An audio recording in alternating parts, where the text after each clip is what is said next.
What's up guys, Dizzle back here.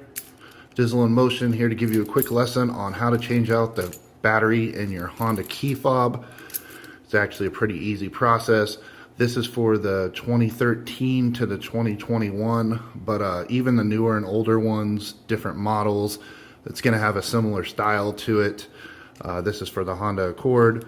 But the way these fobs work, if you got the remote start and all that jazz, you'll notice your key can be in your pocket and you'll go to hit your button to start the car and it won't start.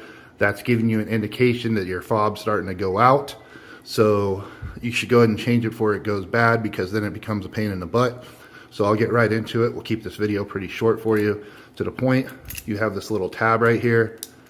See this little tab right here? Pulls out the valet key, right? Some of you may not even have known that was in there. But yeah, you got an emergency backup key in case the fob fails right there for you. And this is real easy. You have the little tabs inside of here. You see the two sets of spaces in there, and you can literally shove the key in there and twist until the whole body comes apart, like so. Okay, you can set this one down. This is your battery. The battery for this Honda is CR2032. Make sure you double check your, either Google it or check your auto manual. Make sure that's the right one. But like I said, for 2013 and 2021 Honda Accord, that's what we got. And then you could take a flat blade screwdriver, a dime, another key like I have here, and you just lift it up in the middle here, pops right up.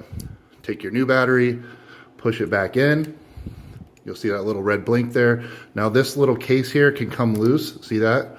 Don't do that. Don't take that thing off. Make sure it's all pressed evenly. And before you put it back together, set that down there. You want to make sure that all of these buttons are aligned. They're still in the right places, okay, before you put this back. And then we're literally just going to press it together, one side at a time, like that. All back together. Put your key right back in the hole, and boom, we're in business. Thanks for watching, guys. Go ahead and like the video. If it was helpful for you, put a comment saying thanks, or tell me if you have a different car that didn't work, and then I'll try to make a different video if I can get a hold of those key fobs. Appreciate your guys' time. Have a good one.